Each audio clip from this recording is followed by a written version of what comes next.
Donc on repart en région avec vous, Loïc Ballet. Dans Ce la matin, même région. On va au même endroit. Ah bah, on très va dans bien. les Bouches-du-Rhône. Mais oui, c'est vrai. On va pas à Oreille, là, on va à Marseille. On tournage ensemble, en fait. C'est ça. Vous nous faites découvrir ce week-end des producteurs qui travaillent en France, des produits venus d'ailleurs. Après le tofu de la Sarthe hier, Oui. c'est donc la Provence et le shiitake de Marseille. Exactement, au pied de la bonne mère, qui pourrait deviner qu'on fait pousser du shiitake. Alors, bien sûr, le shiitake, pourquoi le shiitake? En fait, tout simplement parce que c'est un des champignons les plus produits dans le monde. Le premier, c'est le champignon de Paris, qu'on connaît tous. Ah oui, le premier dans le monde, c'est le champignon de Paris. Le premier, c'est le champignon de Paris, qui en plus est produit à 50% en Chine. Voilà, Eh oui. pour vous dire. Donc, voilà, vous dire en fait pourquoi. Oui, on arrive, ça y est, en Asie, la Chine, le Japon avec le shiitake. En fait, le shiitake est un champignon qu'on retrouve dans la base vraiment de toutes les recettes, tous les plats en Asie et entre autres au Japon, où effectivement vous allez avoir chaque bouillon, chaque début de cuisson va commencer par du shiitake. Alors là, vous avez le shiitake qui est taillé, présenté, parce qu'on va le passer au barbecue un peu presque comme un steak, voilà, qu'on va faire cuire en aller-retour comme ça. Ou alors vous l'avez sinon déshydraté, et c'est souvent la base, c'est-à-dire qu'il est déshydraté dans des bocaux comme ça en cuisine au Japon ou en Corée ou en Chine. Et on va le réhydrater dans le bouillon et il va développer ses arômes. Et alors en plus, c'est un champignon, c'est un produit miracle. Ça fait partie de ses alicaments. Hein. Qu'est-ce que Voilà. oh, c'est magnifique ça. Alors, le champignon, il est pas au milieu. hein. Ça, c'est un champignon un peu plus local parce qu'on est en Provence. Donc, c'est ça. Oui, non, là, donc c'est voilà. là, Donc, oui. il On dirait de paye la truffe le autour. chef que nous avons On dirait de la rencontré truffe. avec un petit peu de truffe, effectivement, et une petite langoustine pêchée fraîchement juste avant du côté de Marseille. Vous dire juste que le shiitake, c'est vraiment un produit miraculeux. Il est bourré d'antioxydants. Il peut prévenir de certains cancers. Il est très riche en protéines, en fibres. Bref, au Japon, on l'appelle le steak des bois, tout simplement parce qu'en fait, il est très très riche en protéines et il peut justement pallier à la consommation de viande pour certains qui voudraient diminuer leur consommation de viande. Bref, on y va? oui, C'est parti. écoutez, Direction allons-y. la bonne mère. Oui, c'est vrai. On est loin du pays du soleil levant, mais pourtant, sous le soleil de Provence, c'est là, dans cette ferme urbaine, que se cueille un célèbre champignon japonais.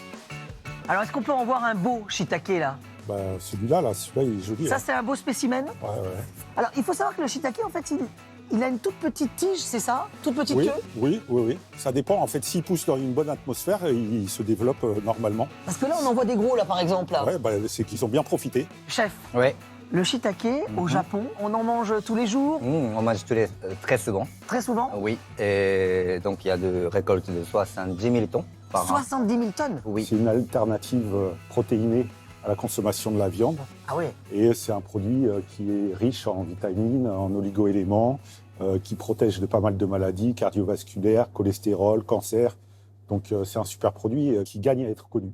C'est une cave complètement artificielle, on peut le dire ou pas? Oui, on est dans un hangar dans lequel on a installé des chambres de culture que vous pouvez voir ici, qui vont recréer un écosystème automnal dans lequel le champignon se sent bien pour pousser.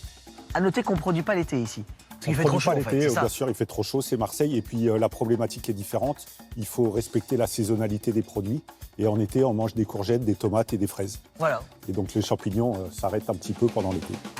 Et même si on est loin des 70 000 tonnes produites au Japon, il semblerait que ce shiitake phocéen a fait sa place en cuisine chez les chefs marseillais. Donc j'ai préparé deux recettes aujourd'hui. Donc shiitake, c'est un des seuls ingrédients que quand on le sèche, il y a plus de vitamines. Ah, on va concentrer les vitamines. Exactement. Comment tu l'as réhydraté, le shiitake? Avec de l'eau et du vin blanc et sauce soja. Alors ça, le vin blanc, ça, c'est pas japonais, ça, c'est Non, pas français, trop, ça. Exactement. En fait, Et- on va faire quoi? Une sorte de... Flan aux œufs. Est-ce qui veut dire qu'on va avoir un flan avec à l'intérieur une infusion de shiitake séché Exactement. et le shiitake entier, Oui, coupé? exactement. Et alors, autre recette alors? Donc, je vais faire une sorte de steak de champignons. C'est très riche en protéines et surtout les gens qui ne mangent pas de viande, ça prend place bien. Alors là, qu'est-ce qu'on met dedans, là? Haché de poulet, haché de gingembre, râpé de l'ail et jaune d'œuf et un petit peu de maïzena. Et là, le voyage est garanti? Oui. C'est Voyage le- immobile? c'est un billet d'avion, ça. Ah oui, c'est un billet d'avion, ça? Ah non, non. Vous en avez pas emmené? C'est ça, il n'a pas atterri sur notre plateau, hélas. Mais en fait, dans le TGV, j'ai tout mangé. Non, je plaisante.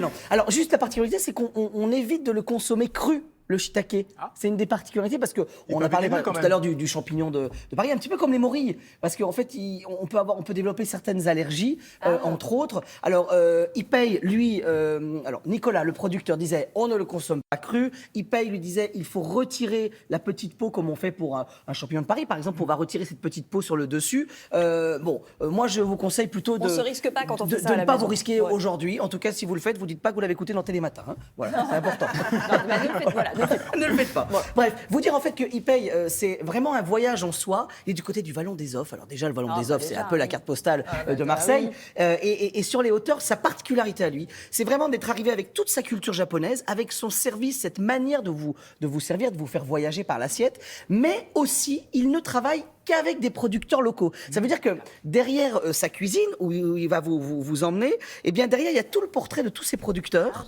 ces pêcheurs, ces cueilleurs, ces maraîchers. Et c'est ce qui m'a intéressé aussi, cette idée de fusion, c'est la magie de la cuisine. C'est-à-dire qu'on peut être né ailleurs, venir cuisiner ici, et la cuisine est un lieu ouvert. Voilà. Merci beaucoup. Demain, on Merci. découvrira quoi? Ah bah demain, on va un petit peu moins loin, cap au nord, on va dans les Pays-Bas, et on parlera Gouda. Voilà. Très bien. Merci. Mais en Touraine. C'est ça, le Et, Gouda de la et vous, Touraine. et vous en emmenez, on va goûter quand même cette fois. Vous êtes sage. J'y vais vite cet après-midi pour les récupérer. Merci Loïc.